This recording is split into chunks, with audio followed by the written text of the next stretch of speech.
semakin tidak kuat, semakin kadang-kadang kita tidak mampu untuk melaksanakan aktivitas-aktivitas yang sebelumnya dapat kita lakukan. Maka kita bersyukur kepada Allah atas segala keadaan ini.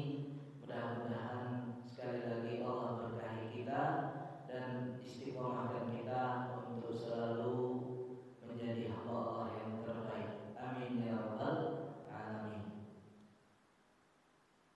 Kemudian kita bersalawat, Allahumma shalli wa sallim ala sayyidina Muhammad wa ala ali sayyidina Muhammad. Bapak dan Ibu yang dimuliakan Allah, pada awal tahun ini kita mulai kajian kita tentang hadis Rasulullah SAW di dalam kitab Subulus Salam Syarh Bulughil Maram. Masih berkisaran tentang sujud sahwi, dan hadis hari ini kita baca hadis Ibnu Mas'ud radhiyallahu anhu qala shalla Rasulullah sallallahu alaihi wasallam. Dari Ibnu Mas'ud, beliau berkata bahwa Rasulullah sallallahu alaihi wasallam salat. Falamma sallama qila lahu ya Rasulullah ahadatha bis salati syai'un qala wa ma dzalik. Setelah salam, tiba-tiba ada yang berkata, wahai Rasulullah, apakah sudah terjadi sesuatu dalam sholat atau ada perubahan dalam sholat? Rasulullah berkata, apa itu? Qalu shallaita kada. Maka di antara mereka berkata, engkau setelah melakukan sholat begini. Qala fatanna rijlaihi. Maka Rasulullah SAW kembali meletakkan posisi kakinya seperti tahiyat atau tawarruk. Kemudian wastaqbalal qiblah, menghadap kembali ke kiblat. Fasajada sajadataini. Kemudian sujud 2 kali sujud. Tsumma sallam. Kemudian salam. Tsumma aqbala alaina biwajhihi. Kemudian setelah itu kembali menghadap para sahabat. Faqala innahu law hadatha fi sholati syai'un ambatukum bih walakin innama ana basharun mithlukum ansa kama tansawna fa idza nasitu fadhakkiruni. Maka kata Rasulullah, sesungguhnya kalau terjadi suatu perubahan di dalam sholat, maka aku akan berikan kabar kepada kalian. Akan tetapi kata beliau, innama ana basyarun mislukum. Aku adalah manusia seperti kalian. Ansa kama tansawna. Lupa sebagaimana kalian juga lupa. Ini kata Rasulullah. Fa idza nasitu fadzakkiruni. Kalau aku lupa, maka ingatkan. Wa idza syakka ahadukum fi sholatihi falyataharras shawab. Kata Rasulullah, kalau di antara kalian ada yang ragu-ragu di dalam sholatnya, maka hendaklah dia mencari kehati-hatian atau berhati-hati dan memilih mana yang lebih yakin, mana yang lebih benar menurut dia. Falyutimma alaihi. Kemudian setelah itu dia sempurnakan. Tsumma yasjud sajadatain. Kemudian sujud 2 kali sujud. Muttafaqun alaihi. Diriwayatkan oleh Imam Al-Bukhari dan Muslim. Wa fi riwayatin Al-Bukhari, di dalam riwayat Imam Al-Bukhari, falyutimma tsumma yusallim tsumma yasjud. Hendaklah menyempurnakan salatnya, kemudian mengucapkan salam, kemudian sujud sahwi. Wa li Muslimin, riwayat Imam Muslim, anna Nabiy sallallahu alaihi wasallam sajada sajadatai sahwi, sajadatai sahwi ba'da salami wal kalam. Di riwayat Imam Muslim bahwasanya Nabi sallallahu alaihi wasallam itu sujud 2 kali sujud sahwi itu setelah salam dan kalam, atau setelah mengucapkan salam dan berbincang-bincang. Bapak dan Ibu yang dimuliakan Allah, hadis ini dari Ibnu Mas'ud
Dari hadis ini zahirul hadis annahum taba'uhu sallallahu alaihi wasallam ala ziyadah.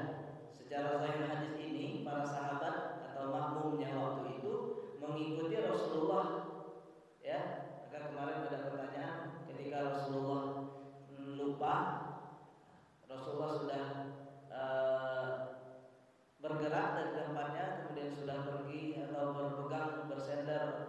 berpegang kepada kayu yang berada di depannya. Kemudian disampaikan oleh Zuliyadain, apakah para sahabat sholat lagi mengikuti Rasulullah? Ya, sebagaimana juga hadis ini, bahwasanya Rasulullah sudah menghadap ke para sahabat, kemudian disampaikan bahwasanya engkau sholat begini.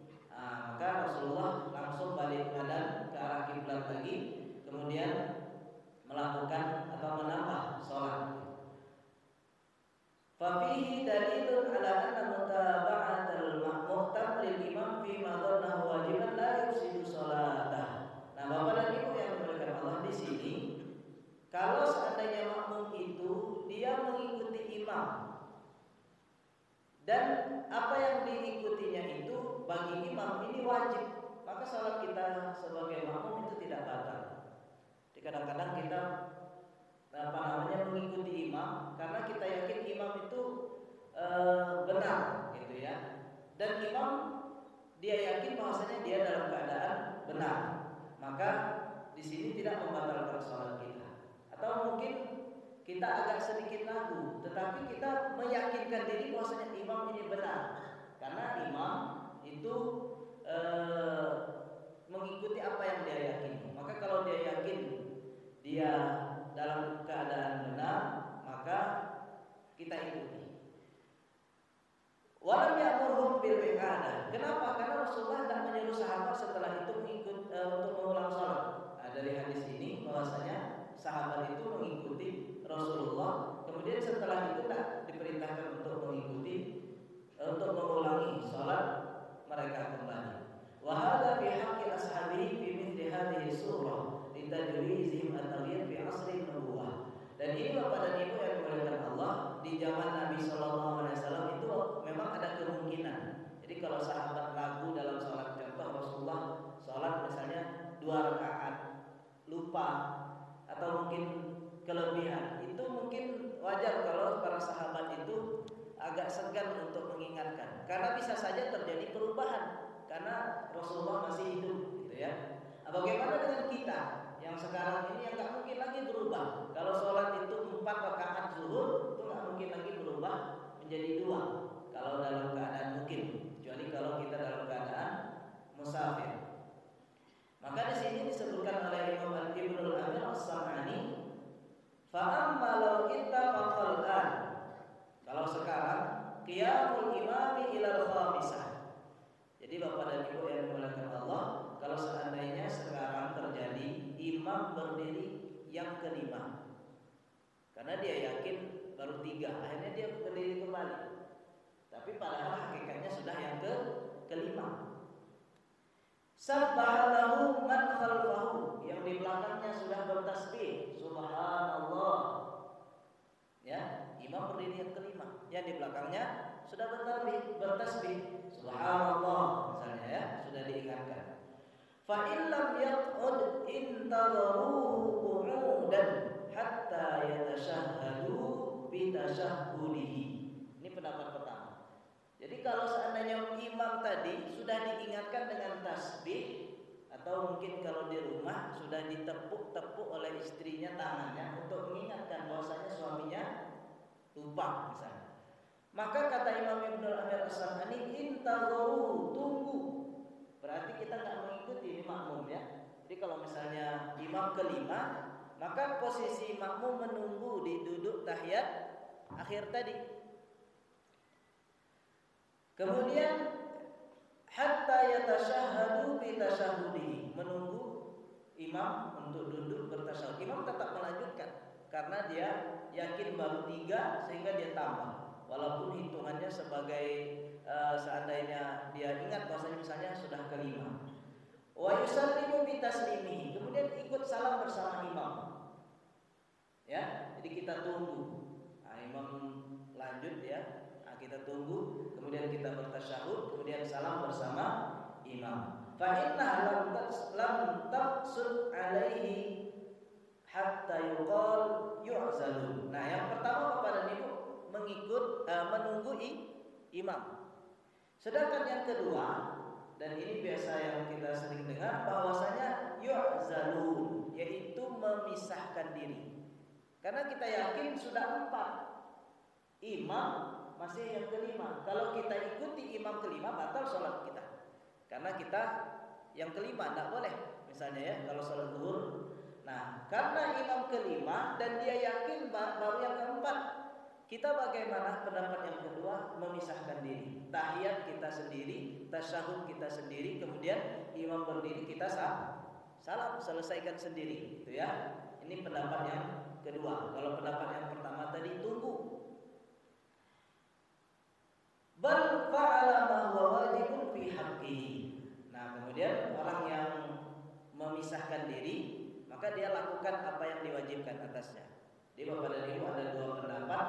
Kalau mau tunggu, ya nunggu, gitu ya. Disebutkan Imam Ibnu Amir As-San'ani ini. Yang kedua, bahwasanya kita memisahkan diri.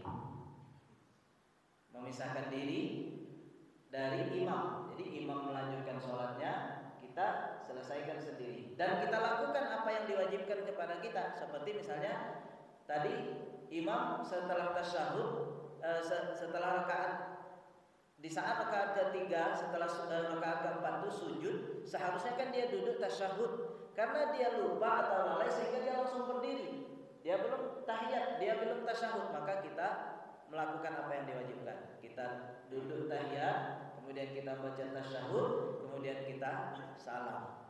Ya, setelah itu selesai salat kita. Nah, imam dia lanjutkan salatnya sesuai dengan keyakinannya. Wa fi hadza dalilun ala anna mahalla sujudi sahwi ba'da salam illa annahu qad yuqalu innahu sallallahu alaihi wasallam ma arafa sahwahu fi sholati illa ba'da an sallama minha fala yakunu dalilan. Bapak dan Ibu yang dimuliakan Allah, yang berikutnya, poin berikutnya di sini bahwasanya tempat sujud. Sempat hadis-hadis sebelumnya sudah pernah kita sampaikan bahwasanya ada hadis itu Rasulullah sujud sebelum salam, sujud sahwinya. Ada hadis juga Rasulullah sujud setelah salam. Bagaimana Bapak dan Ibu yang dimuliakan Allah menyikapi masalah ini? Maka di sini kita sampaikan pendapat para ulama, ya. Yang pertama Bapak dan Ibu yang dimuliakan Allah, faqala Daud tusta'mal fi mawadhi'iha 'ala ma ja'at bihi wa la yuqas 'alaiha. Jadi kita ikuti apa yang datang. Jadi kalau Rasulullah itu lakukan sebelum salam, kita lakukan sebelum salam. Kalau Rasulullah lakukan setelah salam, kita lakukan setelah salam. Contoh di sini yang kita pelajari pada subuh ini, Rasulullah itu lebih sholatnya. Maka Rasulullah sujud setelah salam, sujud sahwinya. Maka kita ikuti setelah salam. Ini pendapat yang pertama. Wa mithlu qala Ahmad, dan mirip pendapat Imam Ahmad, walaupun beliau berbedakan. Faqala yasjudu qabla salam likulli sahwin. Imam Ibnu Ahmad tambahkan, jadi kata Imam Ibnu Ahmad bin Hanbal, kita mengikuti apa yang datang dari Rasulullah. Kalau Rasulullah sebelum salam, maka kita lakukan sebelum salam. Jadi kalau seandainya kesalahan kita itu sama dengan kesalahan Rasulullah. Contoh, Rasulullah pernah 2 rakaat kemudian langsung berdiri, tidak tahiyat awal. Maka Rasulullah hadis itu Rasulullah sujud sebelum salam. Nah, kalau kita terjadi pada diri kita seperti itu, maka kita sujud sahwinya sebelum salam.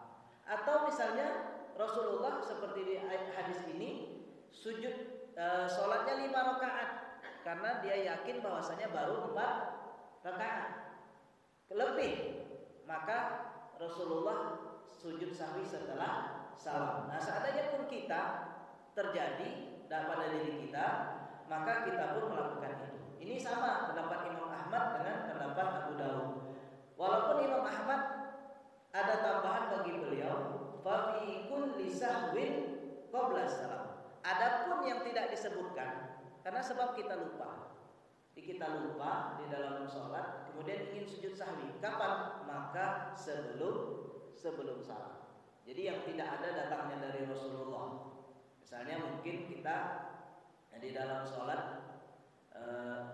lupa misalnya membaca sebagian ayat misalnya. Nah, kita ingin sujud sahwi, ragu, maka sujudnya sebelum salam.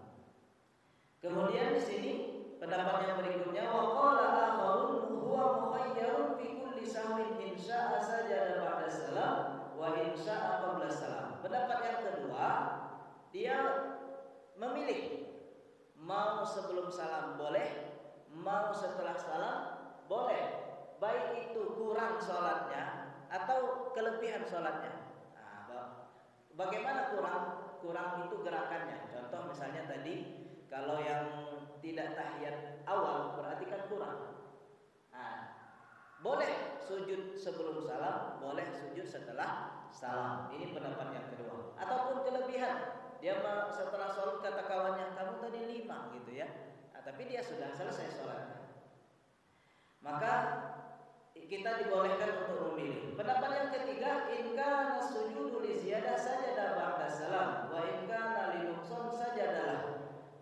Sedangkan pendapat yang ketiga, yaitu pendapat Imam Malik, kalau kelebihan maka kita setelah salam, kalau kurang maka sebelum salam.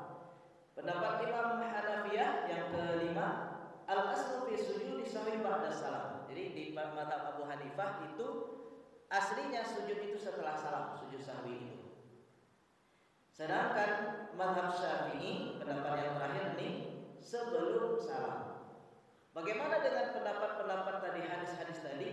Beliau tolak karena kata beliau nusikha, sudah dihapus dengan hadis yang belakangan. Di antaranya sajada Rasulullah sallallahu alaihi wasallam sajadatai sahwi qabla salam wa ba'da wa akhirul amrayni qabla salam. Jadi kata Imam Az-Zuhri bahwasanya Rasulullah itu pernah sujud sahwi itu sebelum salam dan setelah salam, dan akhir perkara dari dua ini yaitu sebelum salam. Beliau kuatkan dengan riwayat Muawiyah bahwasanya Rasulullah sallallahu alaihi wasallam sujud sahwi sebelum salam, dan kata beliau wa suhbatuhu mutaakhirah. Sedangkan Muawiyah bin Abi Sufyan itu Islamnya belakangan, bertemu dengan Rasulullah itu di akhir-akhir hayat Rasulullah sallallahu alaihi wasallam. Jadi kata beliau, maka hadis Rasulullah sallallahu alaihi wasallam yang sebelumnya setelah salam itu maka dinasakh, ya, dihapus hukumnya dengan hadis-hadis ini. Ini pendapat Imam Asy-Syafi'i. Lantas bagaimana pada minggu yang dimuliakan Allah kesimpulannya di sini disebutkan oleh Imam Ibnu Amir As-Sanani bahwasanya annal ahadits al-waridah fi dzalika qawlan wa fi'lan fiha naw'u ta'arud wa taqaddum wa ta'akhur ba'di ghairu tsabitin bi riwayatin sahihatin mawsulah. Kata beliau, sebenarnya hadis-hadis yang datang dari Rasulullah baik itu sebagai qaulan atau fi'lan, perbuatan dan perkataan itu ada sedikit bentuk perselisihan dan bermacam-macam. Dan yang datang duluan ataupun yang belakangan itu tidak bisa dibuktikan dengan riwayat yang sahihah yang sampai kepada Rasulullah sallallahu alaihi wasallam, sehingga kita ingin misalnya hadis ini dihapus hukumnya dengan hadis ini. Ini pendapat Imam Ibnu Amir As-Sanani, beliau sebutkan di sini.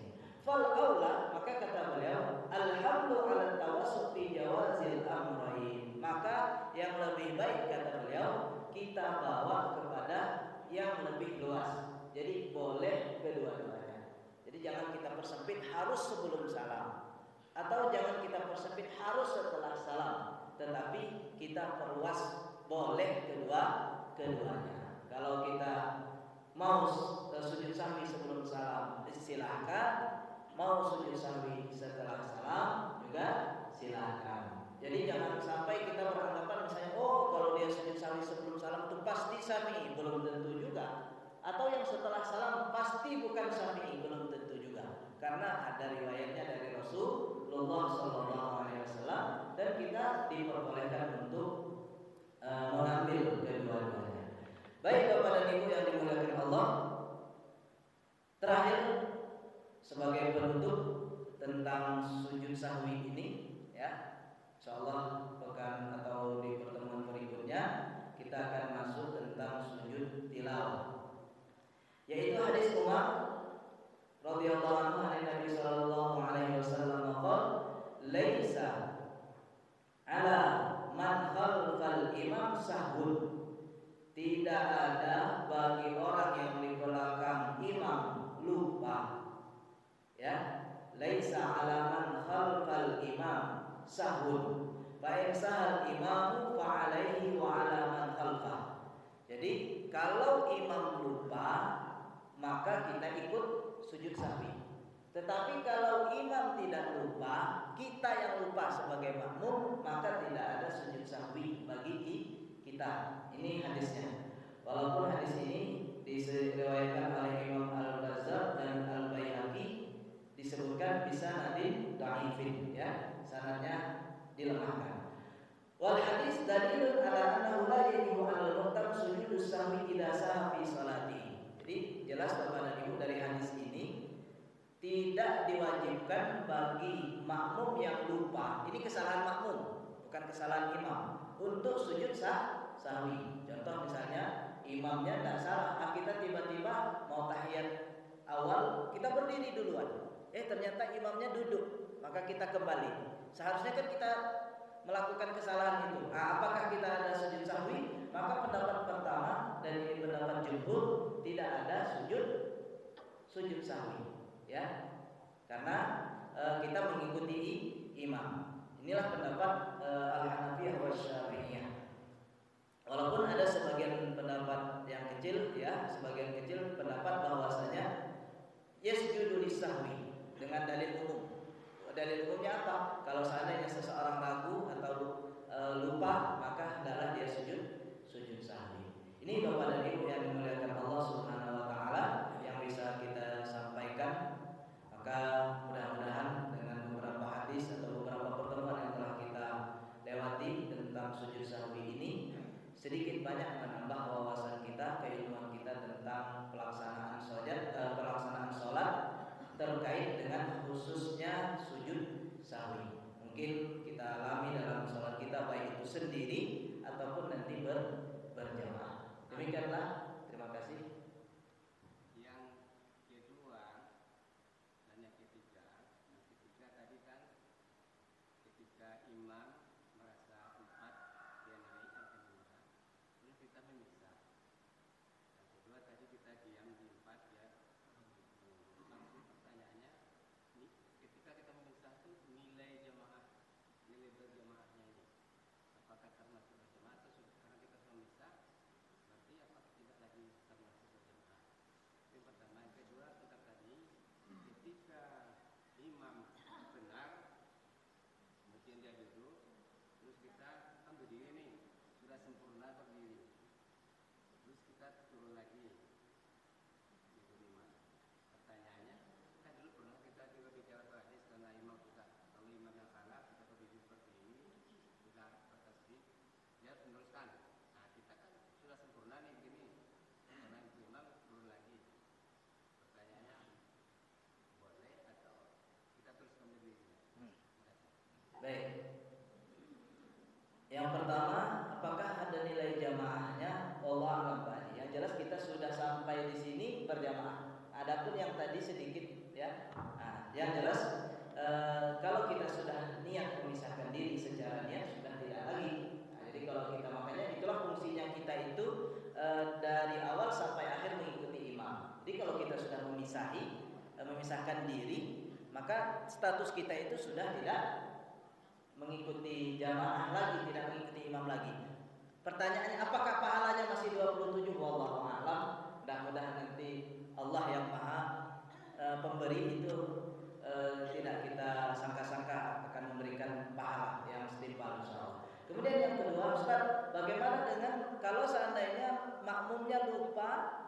sudah berdiri sempurna. Imam tahiyat awal, makmum berdiri sempurna. Maka apakah kita lanjutkan atau kita mengikuti imam? Nah, kalau kita ingin tetap berjamaah, ikuti imam.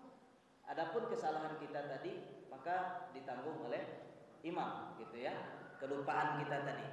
Kemudian kalau seandainya kita ingin melanjutkan, berpegang ke dalil yang kemarin kita baca, kalau sudah berdiri sempurna nggak usah kembali, berarti status kita sudah munfarid, sholat sendiri, tidak lagi mengikuti imam. Adapun misalnya, Ustaz, gerakan saya sama seperti imam, ya tidak apa-apa secara gerakan, tetapi status kita sudah sendiri, jangan lagi mengikuti imam gitu. Karena kalau kita mengikuti imam sudah tidak sama tadi, gitu ya. Misalnya tiba-tiba pas kita berdiri masih baca Al-Fatihah, imam misalnya sudah berdiri, terus pas rukuk berbarengan gitu. Nah itu walaupun kita sama-sama rukuk, tetapi niat kita sendiri karena kita sudah memisahkan di saat imam duduk tadi. Wallahu a'lam. Itu Pak Haji ya. Terima kasih Bapak dan Ibu yang dimuliakan Allah. Kita tutup pertemuan kita pada